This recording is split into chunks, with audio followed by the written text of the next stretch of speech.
성도 여러분, 이 세상을 살면서 가장 행복한 것이 무엇일까요? 우리가 매년 억대 연봉을 받는 것입니까? 좋은 집으로 이사 가는 것인가요? 암에서 회복되면 좋겠죠? 다 좋은 일들입니다. 그러나 최고는 아닙니다. 성도 여러분, 우리의 생애에서 아직 최고의 행복은 오질 않았습니다. 지금 우리가 누리고 있는 이 감사와 행복은 아무것도 아닙니다. 상상할 수 없는 기쁨과 감격이 오고 있습니다. 그것을 바라보면서 지금 우리가 살고 있는 것입니다. 오늘 저는 예언의 말씀을 좀 나누려고 하는데, 오늘 나눌 이 예언의 말씀은 100%입니다. 반드시 이루어지는 예언입니다. 이 예언이 이루어지지 않으면 성경이 가짜입니다. 하나님도 없는 것이고 천국도 없는 것입니다. 그러므로 이 예언은 무조건 이루어져야 되는 예언이죠. 에덴 동산에 최고의 행복이 있었는데 범죄가 들어온 이후 그 최고의 행복을 인류는 잊어버렸습니다. 그리고 6,000년이 흘러갔는데 그 최고의 행복은 오질 않는 것입니다. 그런데 놀랍게도 바로 그것이 우리가 사는 이 시대에 올 수 있다는 것입니다. 그럴 가능성이 굉장히 많은 시대에 우리가 살고 있는 것입니다. 우리가 이런 생각들을 하면서 살면은요, 이 세상의 고통과 어려움이 다 잊혀지게 되는 것입니다. 하나님께서 우리를 그렇게 살기를 원하시는 것입니다.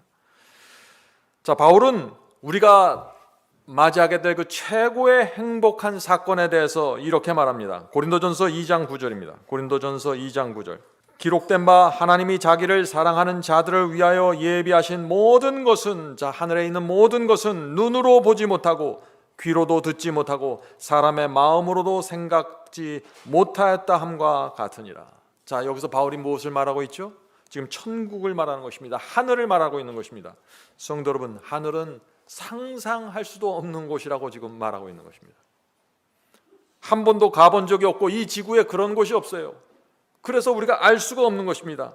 자, 그런데 하늘을 볼 수 있는 사람들이 있는 것입니다.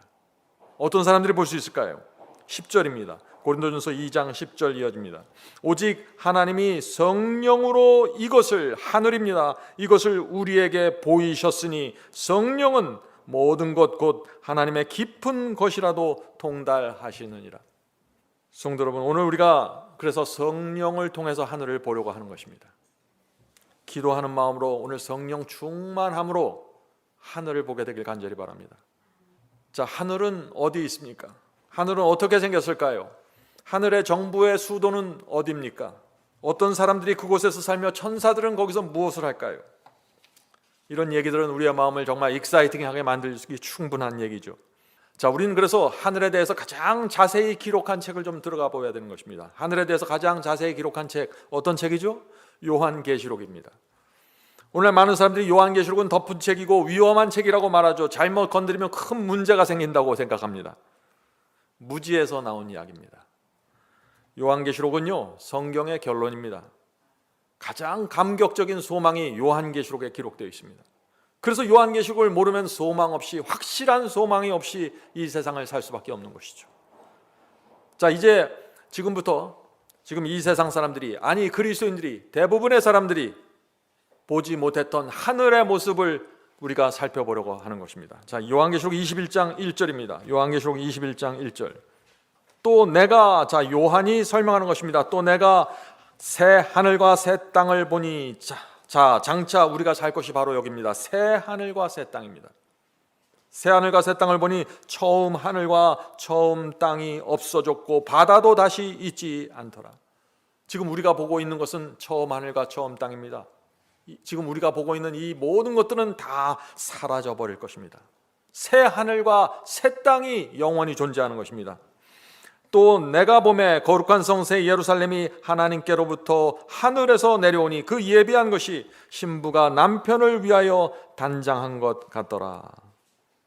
하늘로부터 새 예루살렘 성이 이 땅으로 내려온다는 것입니다. 자, 그런데 그 모습이 어떻다고 했어요?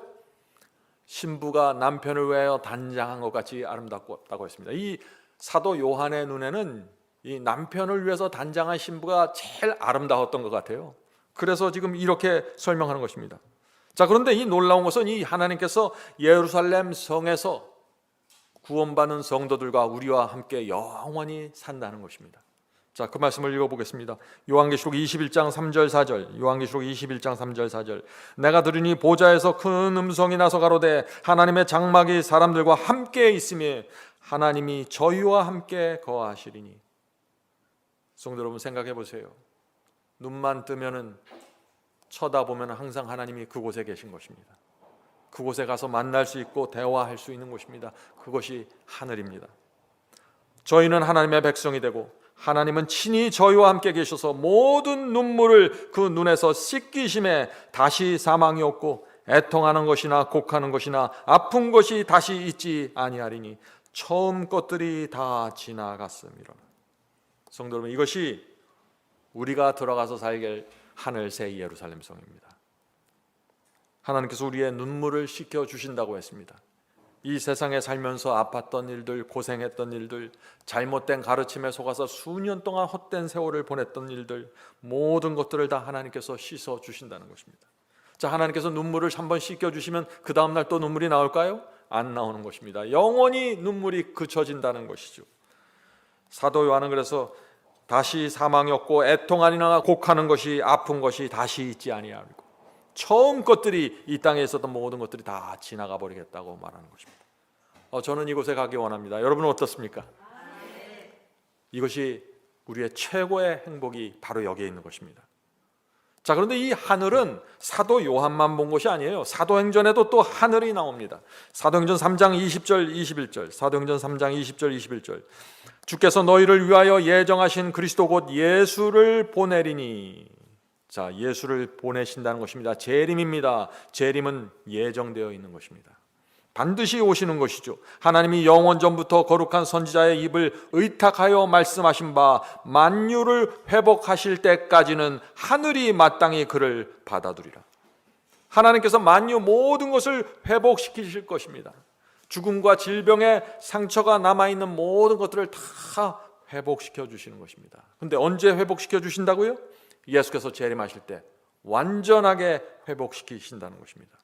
저와 여러분은 그때 완전한 새로운 몸을 받게 되는 것입니다. 그때 최고의 행복이 시작되는 것입니다. 어떤 분이 이런 질문을 했어요. 하늘에 가서 가장 불행한 날이 언제일까요? 그런 질문을 하더라고요. 하늘에 가서 가장 슬프고 불행한 날이 언제입니까? 하늘에 간 첫 번째 날입니다. 왜요? 두 번째 날, 세 번째 날 계속되면서 우리의 행복과 기쁨은 계속해서 커질 것이기 때문에 그렇습니다. 처음에 아담과 하와는 완전했습니다. 완전한 사랑, 완전한 행복을 누렸습니다. 예수께서 재림하실 때 바로 그것을 회복시켜 주시겠다는 것입니다. 처음에 하나님께서 태초에 이 세상을 출발시키셨던 그 모든 것을 그대로 다 회복시켜 주시겠다는 것입니다. 사탄이 잠시 죄를 통해서 무너뜨렸지만 모든 것은 그대로 회복이 된다는 것입니다. 이것이 우리의 소망입니다. 반드시 이런 곳에 가야겠죠. 근데 여러분들 왜 얼굴이 익사이팅 하지 않으세요? 피부로 느껴지지 않으시나요? 이것을 피부로 느껴야 그리스도인의 생활이 시작이 되는 것입니다. 하나님께서는 우리 이것을 보면서 신앙을 하라고 호소하시는 거예요. 이 땅에서 우리가 잠시 고생하고 외로울지라도 주의 말씀을 붙잡고 살면은 상상할 수 없는 일이 우리 앞에 펼쳐진다 하는 것입니다. 자, 성도 여러분, 우리가 정말 하늘을 보면은요, 우리가 하늘을 위해서 드리지 못할 것이 없다고 느끼게 될 것입니다.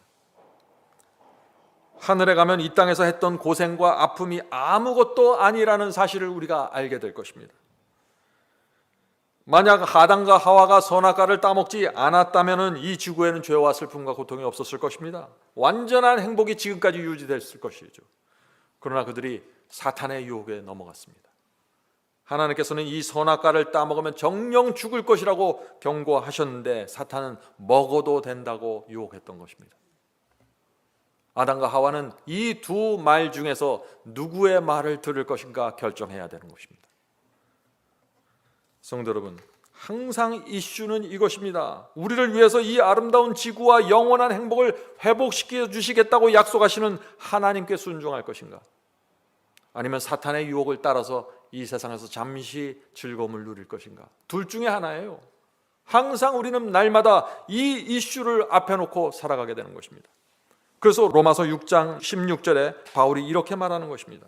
너희 자신을 종으로 들여 누구에게 순종하든지 그 순종함을 받는 자의 종이 되는지를 너희가 알지 못하느냐. 혹 죄의 종으로 사망에 이르고 혹 순종의 종으로 의에 이르느니라. 진리는 분명합니다. 하나님을 우리가 정말 알면, 하늘이 정말 어떤 곳인지 알면은 우리는 의의 종으로 살아가게 된다는 것이죠. 그런데 이 불행하게도 이 아담과 하와는 사탄의 말을 신뢰하고 죄를 범했던 것입니다. 그래서 죄 때문에 하나님께서 그들에게 주셨던 모든 것들이 다 망가지게 되어버린 것입니다. 에덴 동산을 그들은 떠나야 했고 영원한 생명과 영원한 행복도 잃어버렸습니다. 하나님을 나누면서 날마다 대화했던 그 즐거움도 잃어버렸습니다. 슬픔과 고통과 죽음과 질병이 찾아오게 되었습니다. 사람들은 자꾸 싸우게 됐습니다. 아담과 하와의 그 두 아들 가인과 아벨도 싸웠죠. 죽음까지 생긴 것입니다. 아담과 하와는 그때부터 이제 더 이상 이 지구의 지배자가 되질 않았습니다. 전에는 아담과 하와가 지나가면 사자가 달려와서 그 앞에 무릎 꿇고 꼬리를 흔들었는데 이제 사자가 달려들기 시작하는 것입니다. 사자와 호랑이가 사람에게 덤비기 시작했고 심지어 눈에 보이지 않는 바이러스와 세균까지 인간의 몸에 달라붙어서 괴롭히는 것입니다. 죄의 결과입니다. 사람들은 전쟁을 일으키기 시작했고 그 전쟁에서 패배하면 평생 노예로 살게 되었습니다. 20세기가 들어오면서 과학이 발전하면서 많이 좋아지는 것 같죠? 그러나 인생은 여전히 고달픕니다. 눈만 뜨면 일어나서 일해야 됩니다. 일주일에 40시간 일하지 않으면 먹고 살기가 힘듭니다. 사람들은 너무나 힘들어서 결혼까지 고민합니다. 아기 낳기를 두려워합니다. 산다는 것이 큰 고통처럼 느끼는 세상이 되어버렸습니다. 성도 여러분, 그런데 우리에게 희망이 있는 것입니다.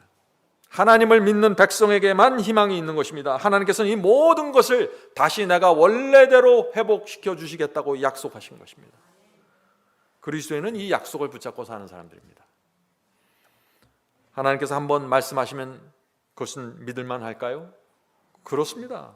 한마디만 약속한 게 아니에요. 낙원을 다시 회복시켜 주시겠다는 이 약속을 성경 속에 수백 번 말씀하셨어요.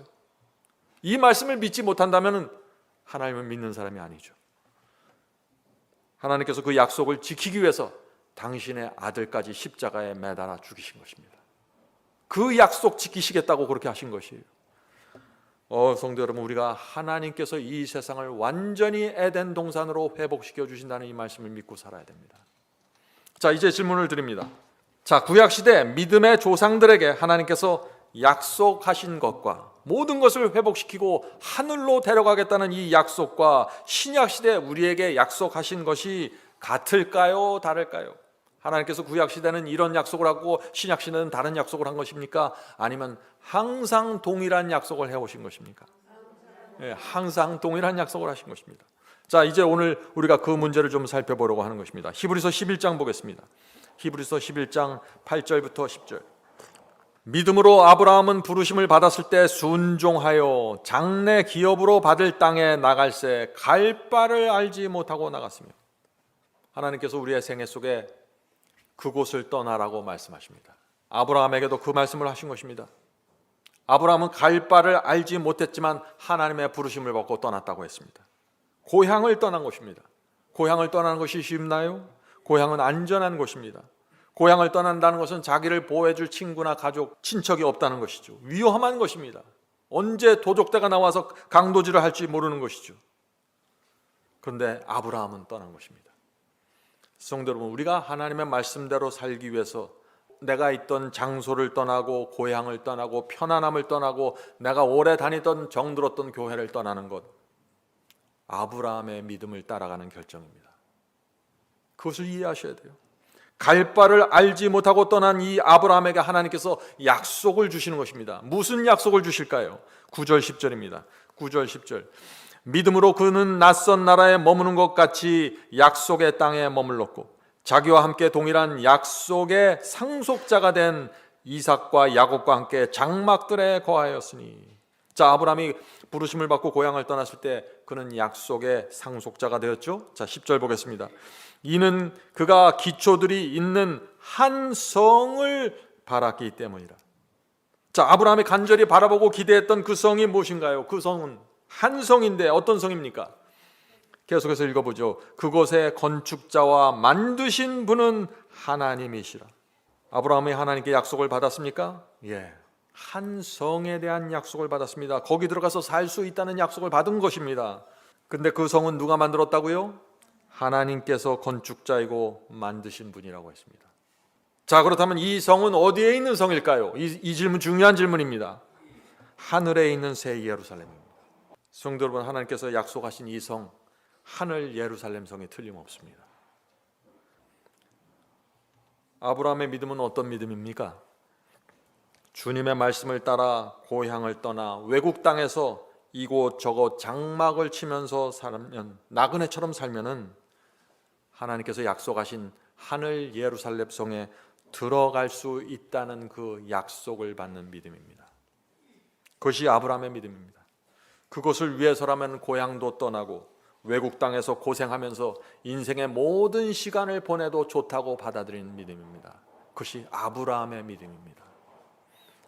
장차 하늘 예루살렘 성에 들어갈 수만 있다면 이 땅에서의 고생과 외로움과 나그네의 삶은 내가 감수하겠다고 결정하는 믿음입니다. 그것이 아브라함의 믿음입니다. 성도 여러분, 누구든지 이 믿음이 있으면 그 사람은 아브라함의 후손이고 약속을 이어받을 상속자가 되는 것입니다. 하늘 예루살렘 도성에 들어가는 것입니다. 단순합니다. 성경은 이 믿음을 소개하고 있는데 저와 여러분은 이 믿음을 원하시나요? 네, 우리는 이 믿음 속으로 들어가야 되는 것입니다. 히브리서 11장을 보면은요, 여러 명의 믿음의 조상들이 나옵니다. 아벨, 에녹, 노아, 아브라함, 이삭, 야곱, 요셉, 모세, 기생, 라합, 기드온, 바락, 삼손, 입다와 다윗과 사무엘 같은 조상들이 나오죠. 그들 모두 하나님께서 건축하신 이 하늘 예루살렘을 평생 바라보면서 살았던 사람들입니다. 그들은 아담의 죄 때문에 망가졌던 모든 것들이 다시 회복될 것을 바라보면서 산 것이죠. 자, 히브리서 11장 13절을 계속해서 보겠습니다. 이 사람들은, 자, 믿음의 조상들이죠. 이 사람들은 다 믿음을 따라 죽었으며, 자, 믿음대로 살다가 죽었다는 것입니다. 믿음을 따라 죽었으며 약속을 받지 못하시되, 많은 사람들이 이 말씀을 이해하지 못하는 것입니다. 아, 이 믿음의 조상들이 다 믿음을 따라 살았는데 왜 약속을 받지 못했는가? 약속을 받지 못하시되 그것들을 멀리서 보고 환영하며 또 땅에서는 외국인과 나그네로라 증거하였으니. 믿음대로 살았지만 약속을 받지 못했다고 했죠. 무슨 뜻인가요? 이 믿음의 조상들은 모두 하늘 예루살렘에 들어갈 것이라는 약속을 받았습니다. 그것을 바라보면서 살았습니다. 그러나 그들이 죽을 때까지 그 약속이 이루어지지 않았다는 것입니다. 자, 계속해서 읽겠습니다. 16절입니다. 저희가 믿음의 조상들이죠. 저희가 이제는 더 나은 본향을 사모하니, 자, 그들은 이 땅을 사모한 사람들이 아닙니다.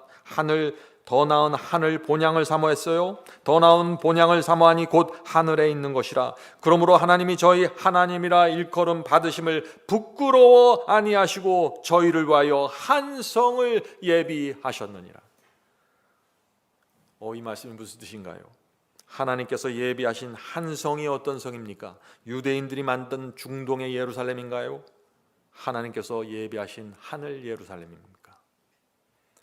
자, 이 말씀을 잘 보세요. 하나님께서 믿음의 조상들을 보면서 부끄러워하지 않으셨다고 했습니다. 왜 부끄럽지 않으실까요? 하나님께서는 약속을 지킬 것이니까 그런 것입니다. 약속대로 그들을 위해서 한 성을 예비하시는 것입니다. 그 성이 어느 성이에요? 하늘 예루살렘 성 아닙니까? 그래서 믿음의 조상들은 이 땅에서 인정받는 일, 인기 끄는 일, 재산 이런 거에 관심 없이 살았다는 것입니다. 나그네처럼 말이죠. 이 땅에서 그냥 겉도는 외국인으로 살았다는 것입니다. 외국인이 뭐예요? 이 땅의 문화와 언어에 익숙하지 않다는 것이에요. 이 땅의 사람들이 살아가는 게 익숙하지 않다는 것입니다. 외국인입니다. 성도 여러분, 이 믿음의 조상들은 신약 성경이 없었어요. 요한계시록이 없었던 시대에 살았습니다. 그러나 이들은 새 하늘과 새 땅이 창조될 것을 알았고 하늘 예루살렘 성으로 들어갈 것을 알았던 사람들입니다. 그래서 구약 성경에 새 하늘과 새 땅 얘기가 나오고 예루살렘 얘기가 나온다는 것입니다. 자, 그 말씀 볼까요? 이사야서입니다. 이사야서 65장 17절 18절. 이사야서 65장 17절 18절.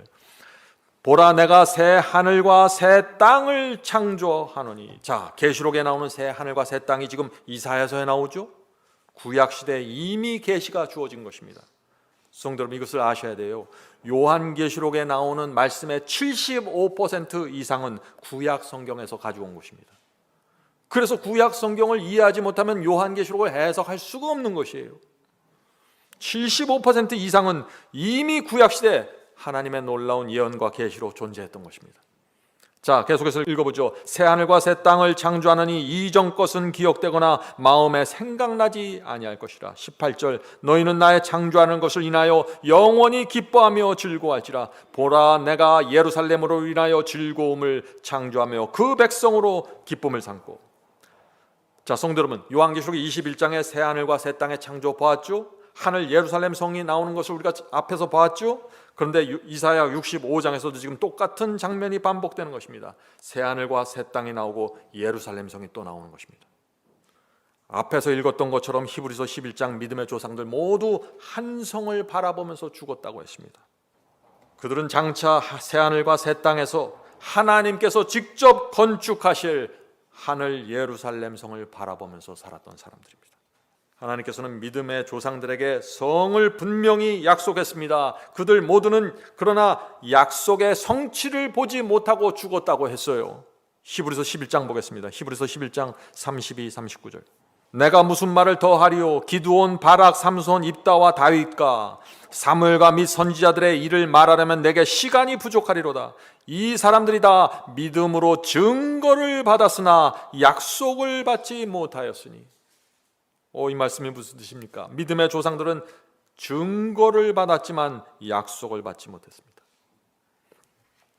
믿음의 조상들은 모두 구원과 영생에 대한 구원의 증거를 다 받고 살았습니다. 그러나 하늘 예루살렘에 들어가는 그 약속의 성취는 이루지 못하고 죽었다는 것입니다. 그렇다면 그 약속이, 이 믿음의 조상들이 그렇게 기다리면서 바라봤던 그 성에 들어가는 그 약속은 언제 성취될까요? 그렇다면 예수께서 재림하실 때 성취되는 것입니다. 무덤에서 의인들이 부활할 것입니다. 그들은 공중에서 주님을 영접하여서 하늘로 올라가게 될 것입니다. 바로 그때 약속이 성취되는 것입니다. 그들은 하늘 예루살렘 성을 들어가게 되는 것입니다. 계속해서 읽어보죠. 데살로니가전서 4장 16절 17절입니다.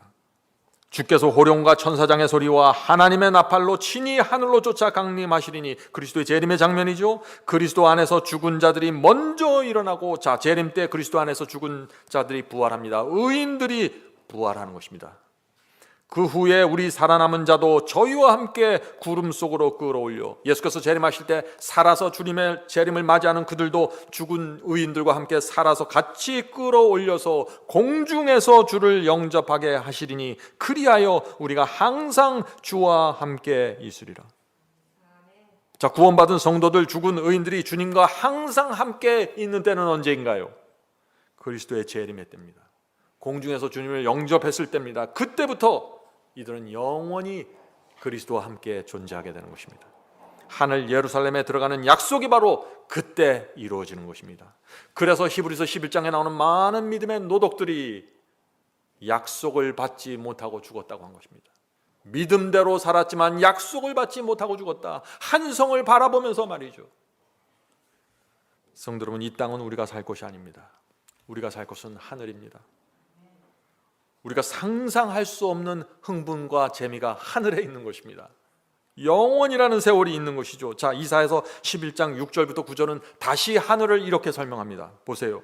그때 이리가 어린 양과 함께 거하며 표범이 어린 염소와 함께 누우며 송아지와 어린 사자와 살찐 짐승이 함께 있어 어린 아이에게 끌려다니며. 어린 아이가 사자를 끌고 다니는 모습 보셨어요? 표범이 염소와 함께 누워서 장난치는 모습을 본 적이 있습니까? 하늘입니다. 하늘이 그런 곳입니다. 7절입니다. 암소와 곰이 함께 먹으며 그것들이 새끼와 함께 엎드려지며 사자가 소처럼 풀을 먹을 것이며. 여기 참 기가 막힌 얘기들이 나오죠. 하늘에 있는 모든 짐승들은 풀을 먹고 산다는 것이에요. 소처럼 말이죠. 서로 잡아먹지 않기 때문입니다. 하늘에는 피 흘리는 약육강식이 없다는 것이죠. 당연한 거 아니겠어요?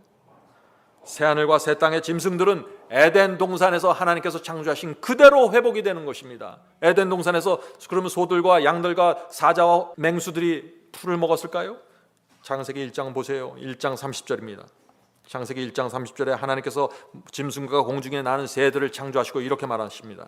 또 땅의 모든 짐승과 공중의 모든 새와 생명이 있어 땅에 기는 모든 것들에게는 내가 모든 푸른 풀을 식물로 주노라 하시니 그대로 되니라. 성도 여러분, 하나님께서 이 땅을 창조하셨을 때 지구 전체는 채식주의였습니다. 그것을 하나님께서 다시 그대로 회복시켜 주시는 것입니다. 그것이 새하늘과 새 땅이에요. 성경은 분명합니다. 앞뒤가 정확하게 들어맞는 것입니다. 자, 이사야서 11장 8절 보겠습니다. 젖먹는 아이가 독사의 구멍에서 장난하며 젖된 어린아이가 독사의 굴에 손을 넣을 것이라. 자, 어떤 분들은 이런 말씀 어떻게 생각해요? 이거 보세요, 하늘에 가면 독사가 있습니다. 예? 그렇게 생각하시죠. 이게 그런 뜻이 아니에요. 이 땅에서는 이 땅에 구멍이 있으면 거기에 손을 넣기 어렵다는 것이에요. 왜냐하면 그 땅에 독사가 있어서 물면 죽으니까 말이죠. 그러나 하늘에는 젖먹는 아기라도 아무 구멍에다 손 넣을 수 있다는 얘기예요.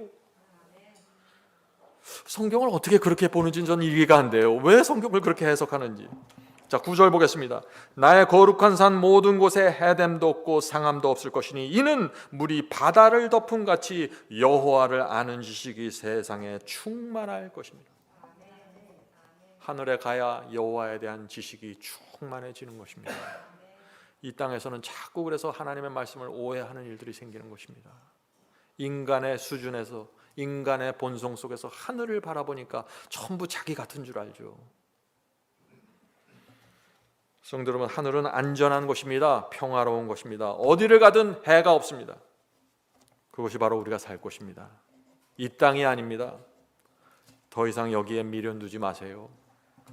하늘에 이런 평화와 행복과 아름다움이 있는데 왜 우리가 이 세상에서 땅을 쳐다보면서 두리번거리면서 살아야 돼요? 실망하고 낭망하고. 세상에 그것처럼 바보가 어디 있어요? 성도 여러분, 하나님께서 태초에 에덴 동산에 창조하셨던 모든 것을 그대로 회복시키는 것입니다. 그것이 새하늘과 새 땅이에요.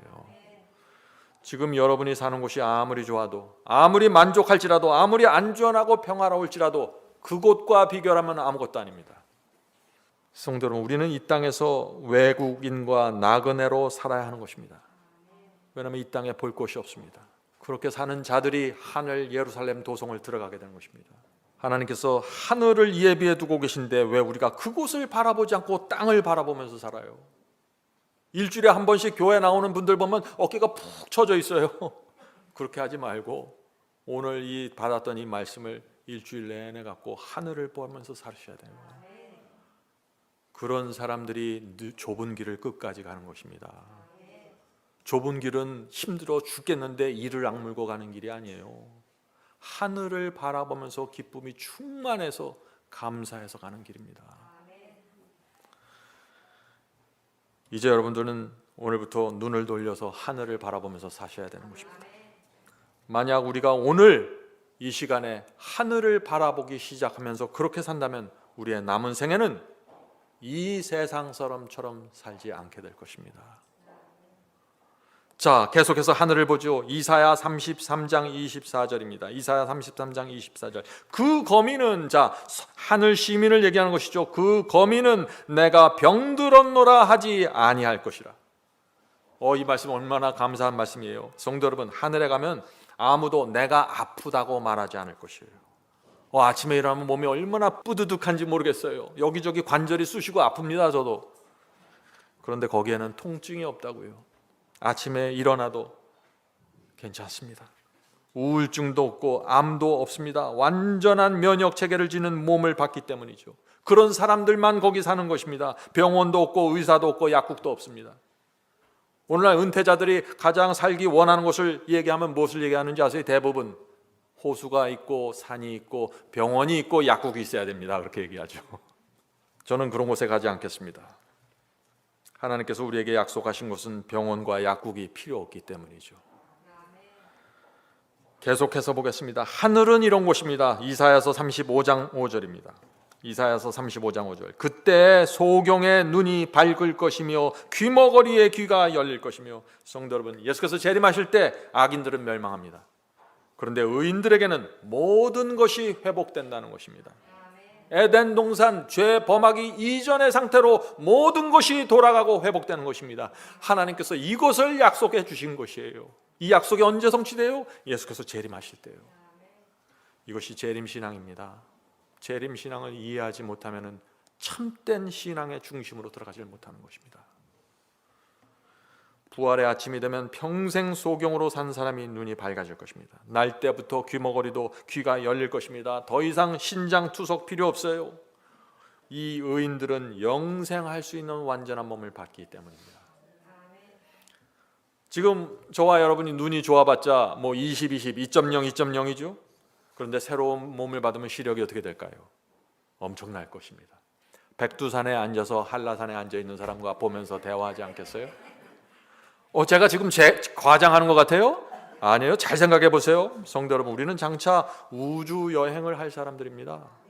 빛보다 빠른 속도로 올라가야 하늘에 겨우 도착해요. 엄청난 속도로 이 우주에서 저 우주로 다니게 될 것이에요. 우리의 활력과 시력과 청각이 어떨까요? 하늘에 가서 혈압이나 당뇨병 체크하는 사람은 없어요. 시력 검사하는 사람도 없어요. 하늘은 그런 곳입니다. 날마다 하늘을 생각하셔야 됩니다. 하늘을 생각하면 할수록 이 세상은 매력이 없게 됩니다. 침침하고 어둡고 보잘것없어요. 돈 몇 푼 벌어보겠다고 우리가 하늘을 놓칠 수 있습니까? 자존심 좀 세워보겠다고 유치하게 살 수 있을까요? 하늘 새 예루살렘을 조금이라도 안다면 세상과 죄를 넉넉히 이기게 될 것입니다. 성도 여러분, 우리는 이제 예수께서 재림하시는 장면으로 들어가겠습니다. 그 장면도 기가 막힌 장면입니다. 예수께서 재림하실 때 저 하늘 저 먼 쪽에서 표시가 하나 나타날 것이에요. 점이 하나 보이기 시작할 것입니다. 저 멀리서 말이죠. 그 점이 점점 가까이 오면서 점점 더 커지게 될 것입니다. 그러면서 그 점이 무엇인지 보게 될 것이에요. 그 점이 무엇일까요? 하나님과 성령과 그리스도 천천만만의 천사들이 저 하늘 끝에서 시작하면서 보일 때, 그때는 우리 시력이 발달하지 않았기 때문에 한 점으로 보기 시작하게 된다는 것이죠. 그런데 그것이 가까우면 가까이 올수록 지구에 있는 각인의 눈이 그리스도의 재림을 바라보게 될 것입니다. 어떤 사람들은 이런 질문을 합니다. 지구는 동그란 공같이 둥근데 어떻게 각 사람이 재림을 볼 수 있나요? 지구 저쪽에서 일어나는 일을 반대쪽에 있는 사람들이 어떻게 볼 수 있습니까? 하는 질문을 하는 것이에요. 굉장히 과학적인 질문이죠. 그런데 이것은 하나님을 인간의 생각 안에 가두어 놓는 것입니다. 예수께서 재림하실 때 누가 오시나요? 예수님 혼자 오세요? 하나님과 성령과 그리스도께서 삼위께서 오신다고 요한계시록은 말하고 있습니다. 천천만만의 천사들이 하늘을 뒤덮으면서 올 것이에요. 몇백 명이 오는 것이 아니에요. 하늘을 뒤덮고 오는 것입니다. 온 우주의 중심이 지금 지구로 옮겨지는 순간입니다. 어떤 일이 생길까요? 의인들에게는 너무나 감격적이지만 악인에게는 공포와 두려움으로 떨다가 죽게 될 것입니다. 지구 전체에서 무덤이 열리게 될 것입니다. 의인들이 일어나서 걸어 나올 것입니다. 바다에 수장됐던 의인도 나올 것이고, 폭탄에서 온몸이 찢긴 그 의인들도 새로운 몸을 갖고 걸어 나오게 될 것입니다. 중세기의 골짜기에서 순교당해서 마른 뼈다귀가 된 의인들도 살아나서 몸으로 걸어 나올 것입니다. 모두 그 자리에 있을 것입니다. 하나님께서 단 한 사람의 의인도 놓치지 않고 불러내실 것입니다. 성도 여러분, 그것이 하나님께서 우리에게 주신 약속이라는 것입니다. 그것이 지구 역사의 마지막 날이고 하나님께서 당신의 아들의 피로 만들어내는 사건입니다. 우리가 이 세상을 어떻게 살아야 됩니까? 깨어 일어나야 되죠.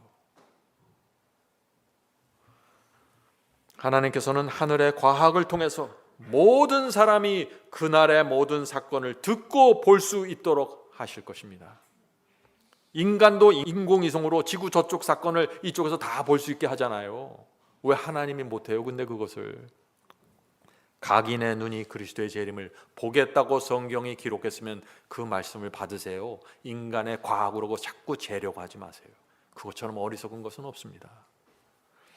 그때는 안경도 필요 없고 보청기도 필요 없습니다. 하늘의 천사들과 의인들은 지구 역사 마지막 날에 대한 분명한 증인들이 다 되어줄 것입니다. 그들은 영원한 세월을 통해서 자신이 보고 듣고 경험하고 들었던 모든 것을 말하면서 우주여행을 하게 될 것이에요. 그리스도의 재림의 날에 우리 모두의 얼굴은 감사와 감격으로 빛나게 될 것입니다. 시내산에서 하나님을 본 모세의 얼굴이 환하게 빛났던 것처럼 우리 모두 그런 얼굴로 하고 있을 것입니다.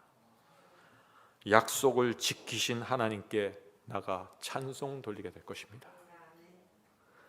이 땅에 살면서 진리 때문에 고난당했던 모든 일들이 너무나 하찮게 보일 것입니다. 하나님 앞에 누가 자기의 공로를 내놓겠어요? 주님, 내가 주님을 위해서 이렇게 희생했고 이렇게 11조 냈습니다. 누가 그런 말을 하겠어요? 그 앞에서 누가 감히? 우리가 드린 순종과 희생이 너무나 부끄럽게 느껴지면서 내가 왜 그때 더 드리지 못했을까 후회하게 될 것입니다. 모든 것은 하나님의 은혜라고 고백하게 될 것입니다. 자, 다시 하늘의 모습을 보죠. 이사야 35장 5절부터 7절 읽겠습니다. 그때 소경의 눈이 밝을 것이며 귀머거리의 귀가 열릴 것이며 그때 저는 자는 사슴같이 뛸 것이며 벙어리의 혀는 노래하리니. 다리가 없는 사람들도 그날에는 사슴처럼 뛰게 될 것입니다. 더 이상 휠체어가 필요 없죠. 벙어리의 혀는 풀려서 아름다운 노래를 하게 될 것입니다. 지금은 노래 못해서 찬양대 한번 빠지려고 하죠. 그런 사람들 거기는 없습니다. 그날에는 천사들이 감동할 만한 노래를 다들 부른다고요. 왜요? 하나님께서 모든 것을 에덴 동산 죄 범죄하기 이전으로 회복시키시기 때문에 그렇습니다. 계속해서 읽어보죠. 이는 광야에서 물이 솟겠고 사막에서 시내가 흐를 것임이라. 뜨거운 사막이 변하여 못이 될 것이며 메마른 땅이 변하여 원천이 될 것이며 사랑의 눕힌 곳에 풀과 갈대와 부들이 날 것이며. 이것이 하늘의 모습입니다. 문맥을 보셔야 됩니다. 이 말씀에 소경이 눈이 밝고 귀가 열리고 사슴처럼 뛰고 벙어리가 노래하는 이 모든 장면이 지금 사막에서 물이 나오는 이 장면과 딱 연결되어 있어요. 이것은 새롭게 회복된 새하늘과 새 땅입니다. 자, 성도 여러분, 지금까지 제가 말씀드린 것보다 더 영광스러운 장면이 있어요. 제가 이렇게 말하면 깜짝 놀라겠죠. 그것보다 더 그러시죠. 그것이 무엇일까요? 이사야서 66장 22절 23절입니다. 이사야 66장 22절 23절. 나 여호와가 말하노라. 나의 지을 새 하늘과 새 땅이 내 앞에 항상 있을 것 같이 너희 자손과 너희 이름이 항상 있으리라. 성도 여러분, 아무리 하늘이 좋고 새 예루살렘 성이 보석으로 되어 있으면 뭐해요? 그곳에 하나님이 없으면 아무 소용없는 것입니다. 거기 우리끼리 있으면 뭐가 재미있겠어요? 아무리 새하늘과 새 땅에서 영원히 살아도 하나님께서 우리와 함께하지 않으면 무슨 의미가 있습니까? 하늘에 가면 하나님께서 우리와 항상 함께 계시다고 그랬어요. 원하기만 하면 하나님과 대화할 수 있는 것입니다. 하늘에 가면 여러분은 뭘 질문하시겠어요? 저는 질문이 많습니다. 루시퍼 천사가 어떻게 그런 하늘에서 타락했는지 물어보고 싶어요.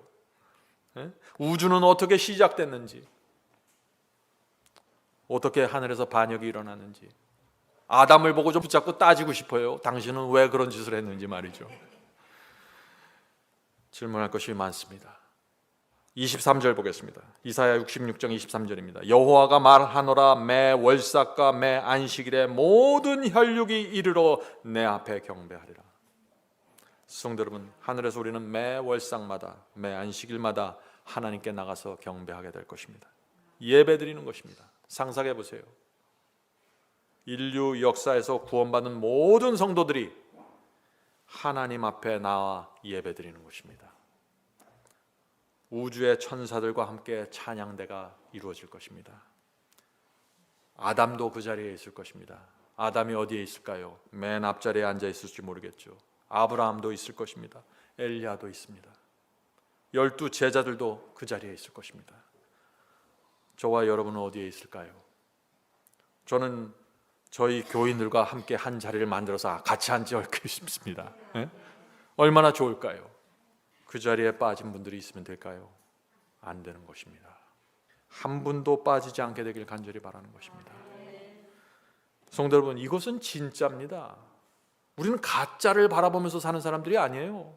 성경이 말하는 그대로를 보면서 사셔야 돼요. 그래야 마음이 회복이 되는 것입니다. 오늘 설교는 우리의 세포 하나하나가 흥분이 돼서 들어야 되는 그런 설교 아닌가요? 익사이팅한 설교입니다. 우주 최고의 행복은 하늘 예루살렘 성에 들어가는 것입니다. 그것이 하나님께서 우리에게 약속하신 것이에요. 누구든지 믿기만 하면 주겠다는 것입니다. 그리스도인이 길이 좁다고 협착하다고 울어요? 울 수가 없는 것이죠. 진리에 순종하는 것이 어렵습니까? 그렇게 말할 수가 없는 것이에요. 하늘을 안다는 말이죠. 하나님께서 약속하신 하나를 알면은 우리는 전혀 새로운 세상을 살게 되는 것입니다. 그것이 뭐예요? 거듭남이에요. 그것이 거듭남이에요. 억지로 마음을 변화시키는 게 아니에요. 하늘을 알면 그냥 변화돼 버리는 거예요. 새 인생으로 들어가 버리는 것입니다. 거듭남은 하나님의 능력과 말씀으로 이루어지는 것입니다. 그래서 바울이 너희는 항상 기쁘고 범사에 감사하라고 말한 거예요. 그 이유를 아시겠죠? 이제 바울이 왜 그런 얘기를 했는지. 예수께서 내 이름을 위하여 핍박당하면 뛸 듯이 기뻐하라고 했어요. 그 이유를 아시겠죠? 예수께서 어떻게 그런 말씀을 하시는지. 야고보가 뭐라고 했습니까? 행함이 없는 믿음은 거짓이고 죽은 것이라고요. 그 이유가 다 있는 것이에요. 하늘이 있기 때문에 그런 것이에요. 이 모든 말은 하늘을 알아야 진리가 보이는 것입니다. 그래서 오늘 제가 이 말씀을 드리는 것이에요. 신앙은 철학이 아닙니다. 자기 훈련도 아니에요. 어떤 분들은 영생에 대해서 자꾸 의심하더라고요. 중학교 다닐 때 방학을 하잖아요. 그러면 방학하는 첫날부터 걱정하는 친구들이 있어요. 뭘 걱정할까요? 방학이 빨리 끝날까 봐 걱정하는 거예요. 열심히 놀다 보면 날짜가 빨리 간다는 것이죠. 근데 여러분 걱정하지 마세요. 하늘은 끝나질 않습니다.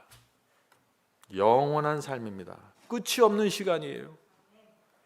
어떤 목사님이 영원을 이렇게 설명했는데 참 흥미있었어요. 그 참새 한 마리가 태평양 바닷물을 한 모금씩 입에 물고 미국 땅을 건너서 반대편 뉴욕 가서 대서양으로 한 방울씩 옮긴다고 합니다. 그 참새 한 마리가 이 태평양을 그런 식으로 해서 모두 입으로 날라서 대서양으로 옮기면은 거기에 걸리는 시간이 영원이라는 시간의 0.1초래요. 하나의 표현이죠. 영원은 그렇다는 것입니다. 성도 여러분, 우리가 우주를 알려면 영원이라는 시간이 필요한 것입니다. 하나님이 누구인지를 알려면 영원이 필요한 것입니다. 우리는 끝없는 행복과 기쁨을 누리게 될 것입니다. 성도 여러분, 하나님께서 우리에게 약속하신 것이 무엇인지 잘 보셔야 돼요. 이것을 보면은 경건의 비밀이 풀려버립니다. 더 이상 머리 숙이고 살 필요가 없습니다.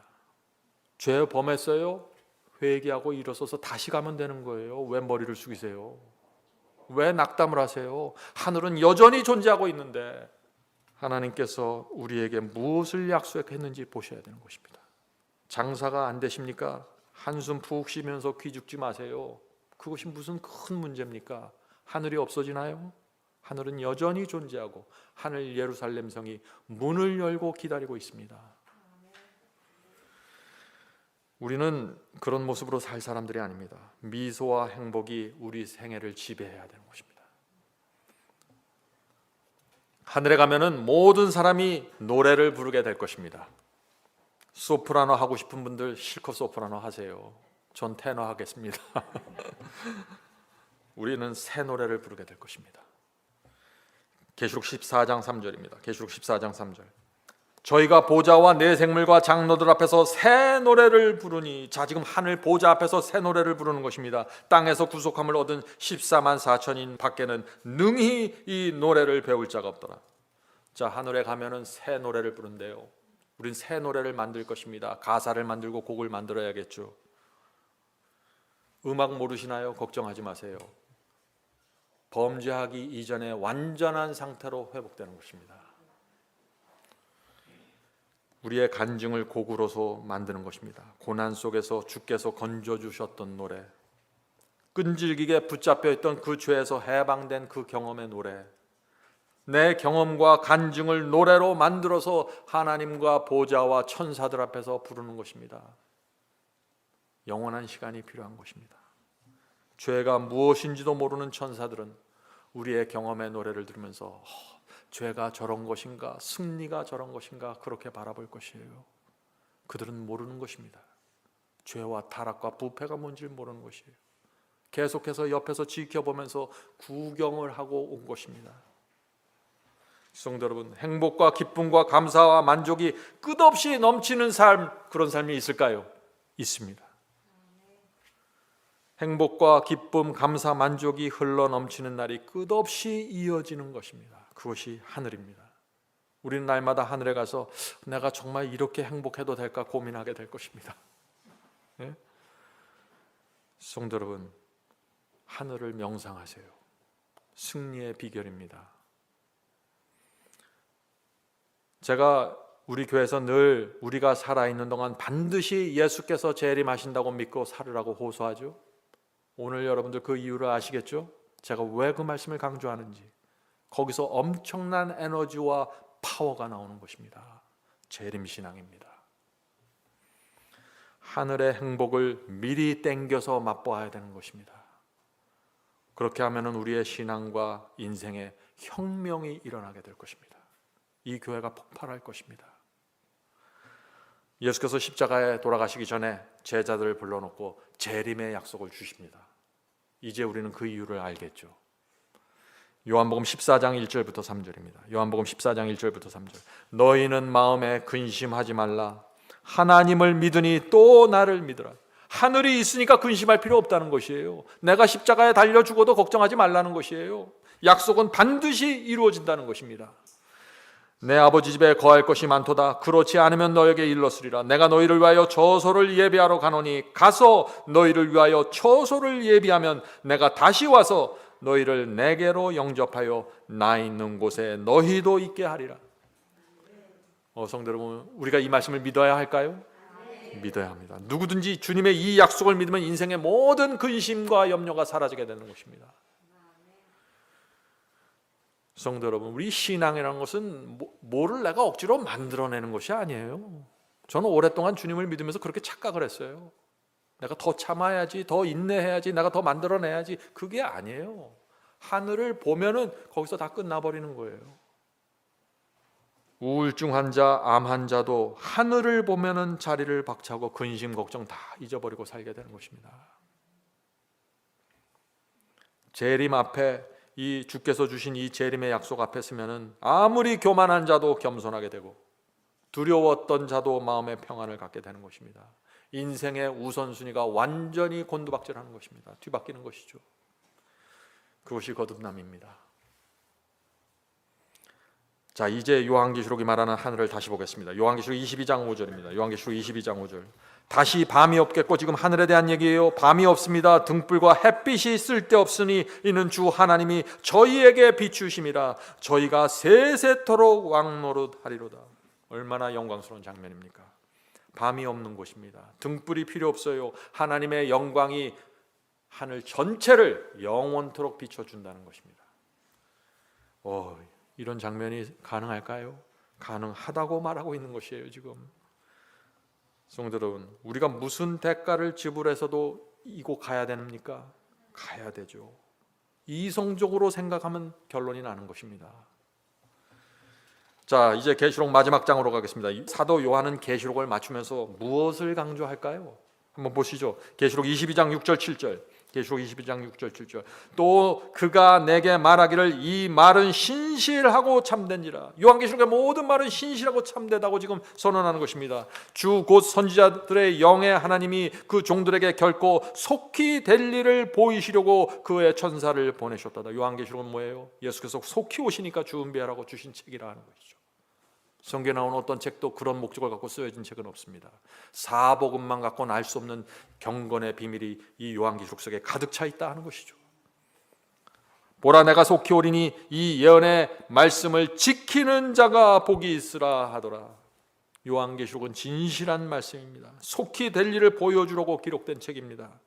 이 예언의 말씀을 지키는 자가 무엇이라고요? 복이 있다고요. 오늘날 기독교 가운데 어떻게 얘기하나요?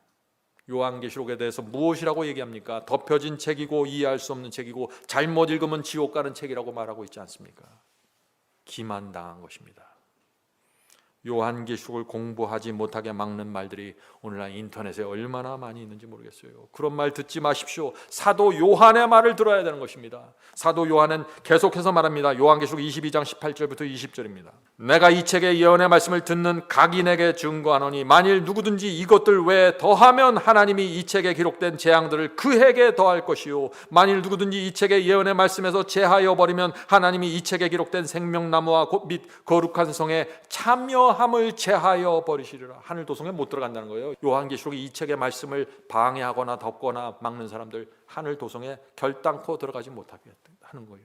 그만큼 중요하다는 것입니다. 20절 보겠습니다. 이것들을 증거하시니가 가라사대 내가 진실로 속히 오리라 하시거늘 아멘. 주 예수여 오시옵소서. 누가 요한계시록의 말씀을 제하려고 덤벼듭니까? 조심하십시오. 누가 이 말씀을 감추려고 하나요? 그 사람은 거짓 선지자입니다. 주께서 진실로 속히 오실 것입니다. 이 예언의 말씀을 붙잡고 지키는 자들 모든 혼돈과 기만으로부터 벗어나게 될 것입니다. 누가 바벨론이고 누가 음료고 다 정확하게 보게 될 것이에요. 이 말세에 가장 안전하고 확실한 길을 걸어가게 될 것입니다. 요한계시록입니다. 그래서 제가 늘 마지막 사명 바이블 칼리지에 와서 이 복음과 예언을 반드시 공부하라고 호소하는 것입니다. 자, 끝으로 예루살렘 성을 한 번 더 살펴보고 마치도록 하겠습니다. 요한계시록 21장 18절부터 21절입니다. 요한계시록 21장 18절부터 21절. 그 성곽은 자 하늘 예루살렘 성의 그 성곽을 말하는 것입니다. 그 성곽은 벽옥으로 쌓였고 그 성은 정금인데 자 예루살렘 성은 전부 보물이에요. 보물단지예요. 보물 덩어리입니다. 보세요. 맑은 유리 같더라. 그 성의 성곽의 기초석은 각색 보색으로 꾸몄으며 첫째 기초석은 벽옥이요 둘째는 남보석이요 셋째는 옥수요 넷째는 녹보석이요 다섯째는 홍만호요 여섯째는 홍보석이요 일곱째는 황옥이요 여덟째는 녹옥이요 아홉째는 담황옥이요 열째는 비치옥이요 열한째는 청옥이요 열두째는 자정이라. 그 12문은 12 진주니 문마다 한 진주요 성의 길은 맑은 유리 같은 정금이더라. 이 말씀 정말 상상이 되십니까? 예루살렘 성에 12대문이 있는데 12문이 있는데 그 각 문마다 하나의 진주로 만들어졌다고 하는 말이 눈에 들어옵니다. 12대문이 각각 하나의 통짜 진주입니다. 작은 거 붙여서 조립한 게 아니에요. 얼마나 웅장하고 아름다울까요? 하나님께서 이 12대문을 하늘 예루살렘 성문을 왜 통짜 진주로 만드셨을까요? 오래전에 저희 아내가 딸을 가졌는데 그때 제가 하늘 진주성에 대한 설교를 저희 부부가 들은 적이 있습니다. 그때 우리는 그 설교를 들으면서 우리 딸을 진주라고 집시다 그렇게 정했어요. 그래서 저희 딸 이름이 진주가 되었습니다. 진주는 아무 조개에서나 만들어지는 것이 아니라고 합니다. 특별한 조개에서만 진주가 만들어지죠. 진주가 동그라면 동그럴수록 크면 클수록 가치가 올라가는 것입니다. 자, 그런데 이 진주가 특별한 것은 뭐냐면 고통에서 시작된다는 것입니다. 여러분들 이 이야기를 아실 것입니다. 조개살 속으로 작은 돌이나 벌레가 들어갈 때 그때 진주가 시작되는 것입니다. 왜 진주가 시작될까요? 조개살 속에 이물질 딱딱한 것 날카로운 것이 들어가면 얼마나 불편하겠어요? 그러니까 우리 손톱 밑에 조그만 모래가 끼면 얼마나 불편하고 아파요. 똑같은 것이에요. 이 조개는 그 이물질, 단단한 이물질 때문에 고통을 제거하기 원하는 것입니다. 그래서 자기도 모르게 스스로 특별한 화학 물질을 이 조개가 뿜어내기 시작하는 것입니다. 그러면 어떻게 될까요? 화학 물질이 이 물질을 감싸게 되는 것이죠. 이 액체로 된 화학 물질이 이 물질을 감싸고 감싸면은 그게 굳어지면 그게 뭐예요? 그게 진주가 되는 것이에요. 그래서 고통이 크면 클수록 화학 물질은 많이 흘러나오게 되고, 그렇게 되면 진주는 점점 더 크고 점점 더 아름답게 되는 것입니다. 성도 여러분, 우리 마음에 이 물질이 들어오면 고통스럽습니까? 고통스럽습니다. 누가 나를 무시하고 건드리면 가시처럼 박혀서 괴롭습니다. 누가 불화살을 쏘고 그것이 마음에 박히면 어떻게 해요? 타들어가는 고통을 느끼죠. 모든 사람 마찬가지일 겁니다. 교만한 말과 냉정한 눈길이 내 가슴에 박히면 어떻게 돼요? 아파서 잠이 오질 않습니다.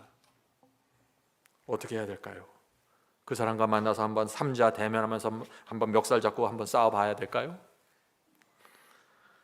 그렇게 하면은 진주가 안 생긴다는 것이에요. 그렇게 하면은 어떻게 해야 될까요?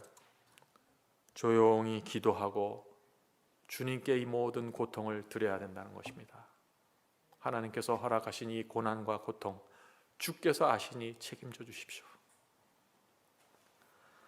그렇게 기도할 때 성령께서 은혜의 화학물질을 우리의 마음속에서 뿌려주시는 것입니다. 아픈 상처에 뿌려주시는 것이에요. 그것이 내 속에 박힌 가시를 감싸고 감싸는 것입니다. 기도 한 번에서 그것이 다 감싸지는 게 아니에요. 어떤 것은 한 번에 끝나지만 어떤 것은 여러 번 화학물질이 나와 줘야 돼요. 고통이 사라질 때까지 기도하고 감싸고 기도하고 감싸야 되는 것입니다. 이것이 뭐예요? 이것이 성화입니다. 그렇게 되면은 날카로운 것이 어떻게 돼요? 점점점 둥글둥글하게 되는 것이죠. 처음에는 날카로운 이물질이었는데 이제는 귀한 경험의 진주로 남게 되는 것입니다. 성도 여러분 아십니까? 조개가 반짝반짝거리고 조개 껍질이 반짝반짝거리고 아름다우면요, 그 안에 진주가 신통하지 않대요. 왜 그래요?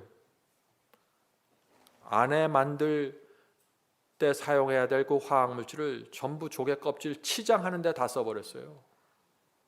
안에는 빈 껍데기예요. 우리도 마찬가지입니다. 우리 속에 진주가 생기면 생길수록 우리는 점점 더 아름다워질 것입니다. 내적인 아름다움이 점점 더 아름답게 나타나는 것이죠. 그래서 우리 속에 이렇게 해서 생긴 진주는요, 아무도 따라 부를 수 없는 새 노래가 되는 것이에요. 그건 그 사람이 그런 물질을, 그런 날카로운 것을 가슴에 박혀서 그것을 기도로 은혜로 감싸본 사람만이 그 노래 부르는 거예요. 그 진주는 남의 진주 갖다가 목에 걸어봤자 아무 의미 없는 것이에요. 그건. 성도 여러분, 누가 하늘 진주문을 들어갈까요? 마음에 박힌 그 고통의 가시를 진주로 만든 사람들입니다. 고난과 고통 속에서 성령을 통해서 진주를 받은 성도들이 하늘 진주문을 들어가게 되는 것이죠. 이 세상 고달프고 힘듭니다. 화병이 나고 우울증 환자가 점점 더 많아집니다. 그런데 우리는 희망이 있는 것입니다. 왜요? 우리는 하늘 예루살렘 도성이라는 약속을 받고 있기 때문에 그렇습니다. 누구든지 이 땅에서 주님을 사랑하고 말씀 따라서 좁은 길을 걸어가면은, 마음에 진주를 만들면 그 성문을 들어갈 수 있는 것입니다. 누구도 우리의 길을 막을 수가 없는 것입니다. 누구도 그 성을 잃어버릴 필요가 없는 것입니다. 성령께서 우리 모두를 하늘 진주문에 들어갈 사람으로 인도해 주시길 간절히 바랍니다. 하늘에 계신 아버지, 저에게 하늘을 보여주셔서 감사합니다. 이사야서와 요한계시록과 성경을 통해서 하나님께서 하늘을 보여주시지 않았다면 우리가 이 땅에 사는 것이 얼마나 힘들었을까요? 주께서 약속하신 그것을 보면서 살 수 있도록 도와주시옵소서. 더 이상 지치지 않고 실망하지 않고 하늘 가는 도성 바라보면서 저희가 살아가겠습니다. 성령께서 날마다 오셔서 저희의 마음을 일깨워 주시고 날마다 하늘 보면서 살아갈 때 성령 충만함 함께 해 주시옵소서. 주님, 저희가 하늘 새 예루살렘을 통해서 거듭나기 원합니다. 그 도성의 진리를 보면서 저희 마음이 새롭게 태어나기를 원합니다. 주여, 저희의 인생에 혁명을 일으켜 주시옵소서. 인생의 우선순위가 달라지고 가장 중요한 것이 무엇인지 보게 도와주시옵소서. 저희가 이 세상에 살 때 정말 저희 주변에 있는 영혼들을 돌보고 보살피면서 살 수 있게 도와주시옵소서. 하나님께서 주신 이 선물과 약속이 무엇인지 안다면 우리가 하나님의 뜻대로 사는 것이 어렵지 않을 것 같습니다. 주여, 감사합니다. 빛을 보면서 저희가 가게 해주셔서 감사합니다. 오늘 저희가 나눈 말씀이 저희의 마음에 새겨지고 저희의 이마에 인침이 될 수 있도록 역사해 주시옵소서. 예수님의 이름으로 간절하게 기도드립니다. 아멘.